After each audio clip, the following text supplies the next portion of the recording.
Hello, everyone. Welcome to Parenting911 with Frizelma Lynn. We are happy to see all of you who are able to join us at this 11:30 hour. We try to come to you on Tuesdays at 11:30 Central Time and just spend some time talking about parenting, parenthood, parenting life. So at this time today, we are going to use what's known as the child's hierarchy of needs. We've mentioned this before, and I have charts before me. This all stems from Abraham Maslow's hierarchy of needs. And the hierarchy is just the organization, the way things are lined up, starting with the priority and then moving on up from there. All of us, human beings, period, need certain things in this life. Now, we're not talking so much about the wants, but we are talking about the actual needs. And so human beings need to have certain things in order to function properly, in order to be happy and stable, filled with joy, all of that. So what has happened, PhD in parenting has also created other hierarchy charts as well. One of them is a mother's hierarchy of needs chart. Another is the child's hierarchy of needs chart. So we're going to talk a little bit about all of that. You hear parents saying often, too often probably, that children are so different today. That children are not like children used to be. You know, the children, all of a sudden, something must have been in the water because now children are so different. But the truth is, children are actually not different. Children still come here the same way children have always come here.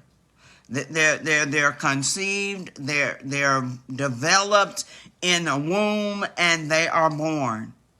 If you check with doctors, the development with children, yeah, there might be just a slight difference, but by a certain age, so by the first month, the children should have developed somewhat. They should have gained a pound or two. That, their eyes, they should be kind of looking around at different things. So when children are taken to the doctor is going by a chart, because at a certain time, children should have developed to a certain point. That means children are not different. They are still children. But what is different is the environment the children are now placed in, the environment they're born in, the environment that we, the adults, have created. That's different. So instead of us even thinking that children are different, come on, we have created a whole different environment for children to be raised in. Our standards as adults are different. Our morals, our principles are different. Our structure or lack of structure is different from what it used to be. Our self-discipline is different from what it used to be. Our discipline towards the children, different from what it used to be. So it's not that the children are different. It's that we, the parents, the guardians, the grandparents, the godparents, the aunts, the uncles, it's the adults. We are now handling things and creating environments for our children that's totally different from what it used to be. So let's talk a little bit about the change. There's a huge change, and it's not all about COVID. There was a change long before COVID. If we compare previous times, even when we were children, those times to now, and how the adults interacted with us. Yes, I understand there are some cases where there was abuse or neglect, but most cases there was positive structure. There were standards and morals and principles and self-discipline. Our parents were role models for us. And at this point, it's totally different. It's like the other side of the coin in many cases, not all. Remember, nothing is all or nothing. All right, so when we look at these charts, I have these charts before me. All of us need structure. Doesn't matter what age you are, doesn't matter where you live or what you have, or all of us need structure. At the base of the hierarchy chart, and the chart is made in a pyramid. I'll show you this. It's made in a pyramid. So, of course, the base of it is the largest part. This pyramid, each one of them starts off with the psychological needs. Those psychological needs help us remain healthy. Food, we need to have not just any food, but the proper food. We need to have shelter, a place that, provides us warmth when the weather is cold, and something at least comfortable when the weather is hot, away from the elements of nature. We need to have rest. Now, adults, sometimes we don't do that. Sometimes we, as adults, don't get proper rest. It makes us irritable. It stresses us out. It causes other illnesses in our body. So we have to also remember we need stress. Now, on the mother's chart, sleep, healthy food, that's right at the bottom. That's the foundation. On the child's chart, sleep, food, shelter. And on the child's chart, there's an addition. There's one addition. It is human touch. So many of you know about the science experiment with children, newborns who were touched, held, rocked, caressed, and those who were not touched at all. Without the touch, and don't underestimate the power of touch, those babies who were not touched began to decrease.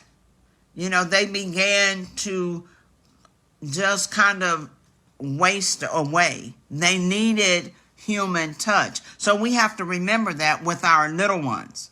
Human touch. Whether they are toddlers or teenagers or grown adults, human touch, a hug, it can say so much, parents. Then coming up to the next level, it is all about safety and security for the adults and for the children. For the adults and for the children. For the moms, it talks physical and emotional safety for herself and for the children. It talks about financial stability, knowing that the rent's going to be paid, knowing that there's money for the lights to stay on, knowing that we actually have paid the water bill and we're going to have warm water. It talks about experiences and education to draw on. Moms need, to use their experiences or to learn more so that they can help provide for their children. It also talks about an emergency plan. What is going to happen if something happens to me?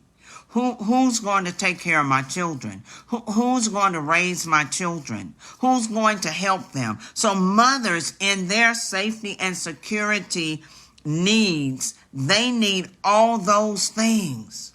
Mothers need to know that everything is taken care of that we need. For the children, the main thing for safety and security on their chart is knowing that they can depend on the adults. Knowing that they can depend, that if I'm sick and the school calls my mom, she's coming. If something is going on at school with other children and I tell my mom, she's going to at least call the school or talk to the teacher or something. They need to know they are protected. So that means baby-proofing the house when they're young. That means having a car seat and putting them in it. The other day, I was going down the street, a car passed me, and I don't know how many children were in the back seat, but I could see about 5 heads in the back seat, and 2 of them were hanging out of the window on each side. Parents, we are responsible for our children, for the children. And the children, their number one need, safety need, is to know that they can depend on us. They depend on us to plan for whatever might happen. If something happens, guess what the children do? They look at us, because they are expecting for us to already have a plan. They're not expecting for us to shrug our shoulders and, I don't know. No, they need for us to be adults. Adults who are responsible. That's what they need for us. Now, when I first started talking and I said that children are not any different. Children are still children. But the adults have changed. There was a time when parents, guardians, grandparents were responsible adults. We're now getting more into an age where the children are actually leading what happens at home. The children are more in control of the home, and the parent just says, okay, all right, whatever you want. But that's not the way things need to be set up. Sometimes children act out simply because there is no leadership in the home. Simply because there's no structure in the home. Simply because whatever idea they come up with and whatever proposition they give, the parent just goes along with it. They tend to start acting out because there is a lack of leadership in the home. There must be leadership in our homes. And we parents are the leaders, not the children. All right. The other part of safety for them is health care. They need to know that if they are sick, their parents are coming to their rescue, that they can get whatever assistance they need. And they need to know that they are free from abuse and neglect. They need to know that.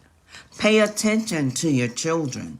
Honestly, they may not tell you something has happened or something is going on, but if you pay attention, they start acting differently.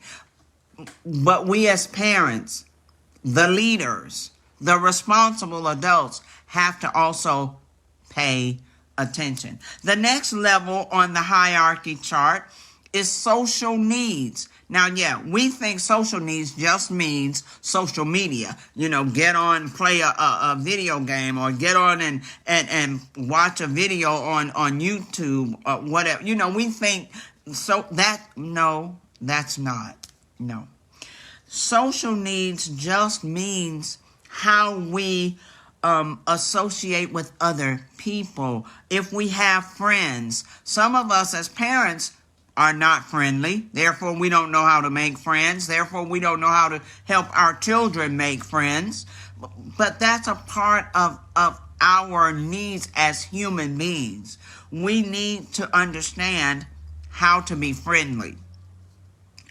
We need to understand how to make everybody in our home know that they belong. Love on them unconditionally so they know they belong there. We have to be able to interact with other human beings. There are some adults that don't even know how to just say hello. They see someone, and some of us were like, hello, how are you doing? They're like, hey. Come on, adults. We have to learn how to be more social people, just to be nice. That's not a word you hear often. Just be nice. All right? Our children on their chart, I have to pull this one a little closer so I can read it. It is unconditional love that they need. Same for us. We need to know we belong. We need to know even when we make a wrong choice that we are still going to be loved. We're going to be forgiven, and we'll do better the next time. There are too many of us adults that won't make a choice because we're afraid we'll make the wrong choice. Well, no choice at all is wrong also. The children need that loving interaction with their caregivers. Too many of us are in the house with our children. We're on one wing and they're on the other, and we hardly ever see each other. We don't have conversation. We don't laugh and talk. We don't play any games together. We're not praying together. We just live in the same building, in the same home. Children also need to know how to interact with peers. That's one of the main reasons for the pre-K program in schools, is to teach children how to get along, how to play with, how to interact with their peers. Parents, many of us need to learn that as well. The next rise is esteem. The same for the mothers as the children. Esteem, confidence in being a parent, confidence in being a mom, confidence that, yes, sometimes you have to make tough decisions. Yes, sometimes there has to be consequences. Sometimes you are going to have to make sure you tighten up the structure. Yes, but you're doing that out of love, not out of spite, not out of anger, but out of love. For the mothers, it's respect. We want our children and spouses to respect us as mothers because, we're trying to make sure everything, all the areas are where they need to be. We want respect, even from our families and friends. And we're now in this day and age where many young adults don't know how to receive constructive criticism. They think that everything is just judging them. They don't understand that we're trying to help. We're trying to help. Feeling useful. Oh, moms, we really need, that's on here. Feeling useful. Moms want to feel useful. That's an issue when our children become teens. It's an issue. Empty nesters, that's an issue because then they don't feel useful anymore. So we have to make sure that we have a life. There are things that we can do and need to do kind of outside of just being a parent, a mom. For the children on esteem, it's encouragement. Some children never hear their parents say, "Great job. You are awesome. You can do it, buddy. Keep trying. I know you can. I'm proud of you. Excellent. High five. Go get it. Do it." Some children never hear that from their parents. Some children don't know how to protect themselves from like bullying at school with their peers, and they tell their parents and their parents do nothing. But parents, as a retired administrator, what you need to do is immediately contact your child's teacher, your child's counselor. If they have an assistant principal, contact the assistant principal. And if you don't, if things continue, go to the principal. But there is a protocol, and you need to walk that protocol. All right? Another thing, as far as esteem, children need our respect. Come on, really? Children, how are you going to teach them respect and you don't give them respect? They also need respect. They need respect from parents, from teachers, from peers. They need positive discipline. Some parents don't want to discipline, period. They don't want to do anything. But children need, that's a part of the structure.